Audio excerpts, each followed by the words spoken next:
Hello everybody, thank you so much for watching Where with Sim again. Hope you guys are all having a great day so far.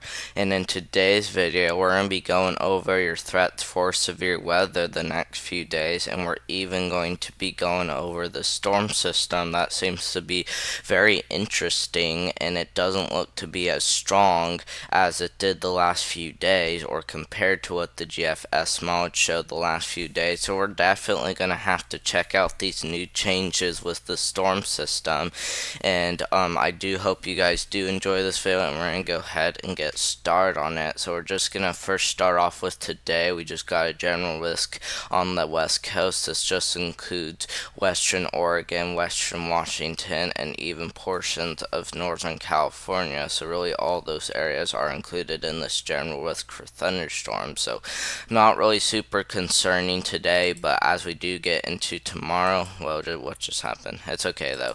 But as we do get into tomorrow, we are seeing another threat for severe weather across North Little Rock, Arkansas, getting into Fort Smith, Longview, Texas, and even Fayetteville, something like that in Arkansas. So definitely be aware of this if you do live in this marginal risk. This is an effect for today, so this is an effect for tomorrow, excuse me. This is an effect for tomorrow, so make sure to be on high alert for this, and we will go ahead and check out the hazards. And as you see, no hazards but wind, or hail. Hail is really the only threat with the storm, so it sounds like a few pieces of isolated hail could be possible, but other than that, not really expecting anything significant out of the storm, so definitely be aware of this if you do live in that area.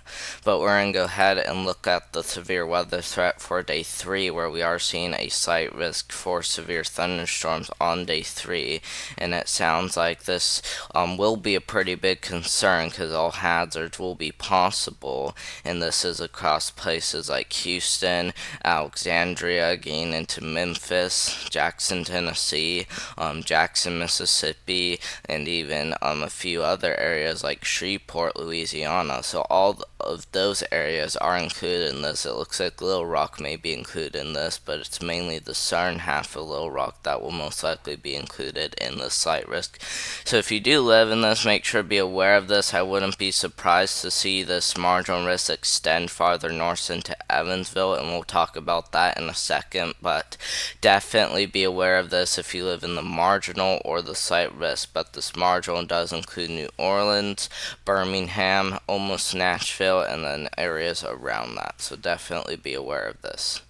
Now, we're going to go ahead and show you guys the excessive rainfall outlook, where on day 1 and 2 we aren't seeing any flash flooding at all. It says the probability of rainfall exceeding flash flood guidance is less than 5%, so not really super concerning for both day and 1, and to be honest, they both say the same thing, so not really super concerning for day 1 or 2, but for day 3, which is going to be for Saturday into Sunday, we are seeing a marginal risk for flash flooding across places like the lower Ohio Valley, getting into the deep south.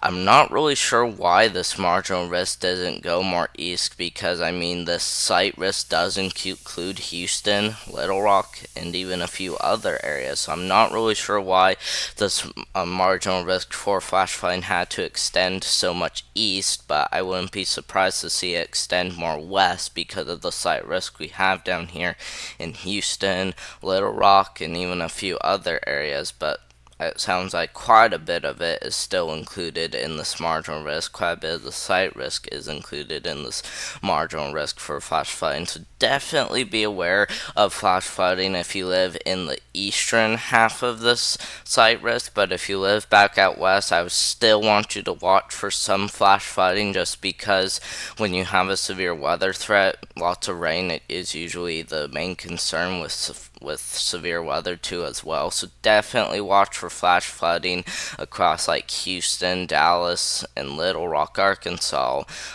especially because there will definitely be some pretty good storms, at least from what we expect. Now on day 4, that chance for flash flooding does shift northeast, and it moves on to the east coast, the entire east coast to be honest, besides Florida. But on day 5, nothing really severe either. So sounds like we're just gonna have to deal with day 3 and 4. And if you're wondering what day 4 is, day 4 is Sunday into Monday. So definitely be aware on the weekend, especially if you live across the eastern United States. But same goes for the Northwest on Saturday. But we're going to go ahead and show you guys the National Weather Service outlooks. And as you can probably see, we do have it says we have a blizzard warning in effect. Are you kidding me? It says it's lining up the blizzard warning down here, which means there's a blizzard warning on the map. Let's see, can we find it? I think it's up here. It's just very, very tiny to see. I think it's up here, pretty much at the very northeast tip of Wyoming, at least from what I can tell. But there's actually another one we can take a look at that I can zoom in better on, and that's this one over here. We're just gonna go ahead and see if this does something. Let's see. Do we have a blizzard warning in effect? I think it's up here. Is it? Sorry guys, I'm just trying to find the blizzard warning so I can really show it to you guys, and it doesn't look like I can find it. I'm not really sure why it lighted up those things, but guys, usually it indicates a blizzard warning when it lights up that. So let's just try to search around for just a few seconds and see if we can find it, and it doesn't look like we have one issued. So I'm guessing it probably lit it up for no reason, but if we do have one in effect, just look at your phone, see if it's a fact, and you can let me know down in the comments if it's a fact for your area. If it isn't, that's fine. We probably don't have to worry about it now, especially if it doesn't include any of your guys' area. So we'll have to watch closely, but it doesn't look like we can find it though. But we're gonna go back to the where we were before, and I mean, yeah. So definitely be aware of the blizzard warning if you have it. So, and I mean, it's probably very tiny, especially because I can't even see it on this map. But we're just going to go ahead and start taking a look at the GFS model. This is the radar, and we're going to go ahead and take this forward. And here's something that's interesting. So first of all, we start to see a little development across northern Missouri, and it starts heading northeast, and it continues to strengthen as it moves in Canada, and then kind of dies down a little bit. But then as we continue to take this forward, just look, we start to see a pop-up supercell there, a pop-up supercell there, and then a few more pop-up supercells across these areas. So I mean, it's definitely pretty interesting to see that storms won't be forming till they get past like Indiana, because I mean, Indiana's still seeing some storms, but it won't be like super strong till it passes Indiana. And it sounds like Lexington, Kentucky will be getting in on some of these storms. This line of storms could propose a damaging wind threat across Lexington, Kentucky. Then as we continue to take this forward, we start to see this line of storm kind of break a little bit and kind of turn into more like isolated, scattered line of storms. And what I mean by that is, see, we got a line of storms there, we got a line of storms there, and then kind of a line of storms right there. So more like scattered, isolated line of storms across the eastern United States, which may bring a damaging wind threat, like I said. So definitely something to watch for. And as you can probably see, as it does move into the mid-Atlantic, the GFS model is saying that it's going to strengthen into an organized line of storms, which may bring a lot of special marine warnings in effect for the Atlantic Ocean. So definitely something to be aware about. And we're just going to go ahead and take this back to where it kind of comes through Indiana.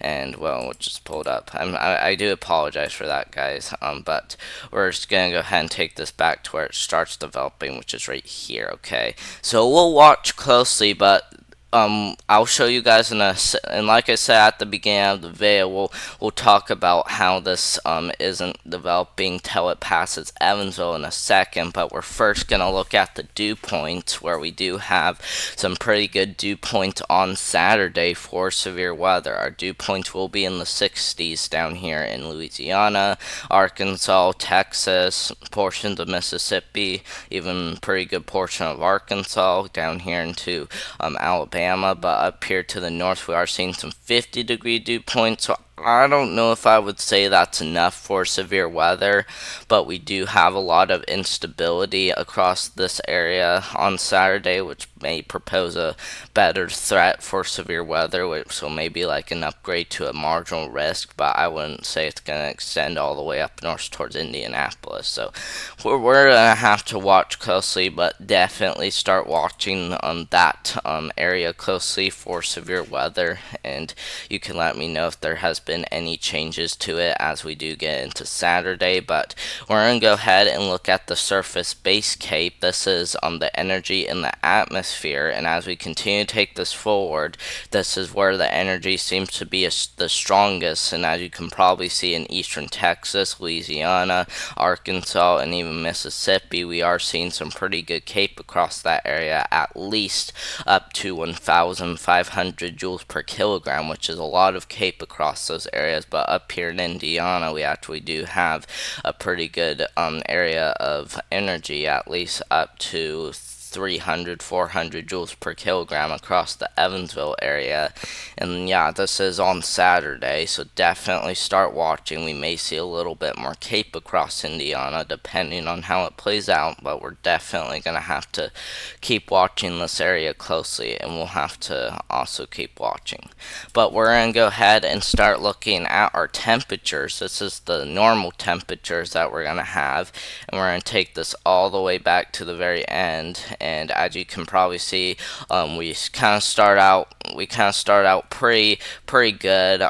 We start out with some pretty good temperatures across some areas. It sounds like in the morning we'll start off with some 50s, and that's about right now. So as you can probably see down below, that's the time I'm on right now. So we start out with some pretty good 50s in the central time area or the plains, and we are even seeing some of that down here to the south too as well. So the southeast is seeing some pretty good temperatures to start out the Thursday. It sounds like we will start to see our temperatures continue to warm up into the 60s as we get into Saturday, and it sounds like our 60s will go back down pretty quick, and it will continue to get colder and colder and colder, and it will continue to get into under freezing temperatures as we get into, let's see, this is a little bit glitchy, so I do apologize for that, but this is on Monday, December 11th. Yeah, on Monday, December 11th, 2023 is when you can expect to see some freezing temperatures across this area down here, so make sure to watch for that. We'll continue to take this forward. Again, we start to see another small warm up into the lower 50s.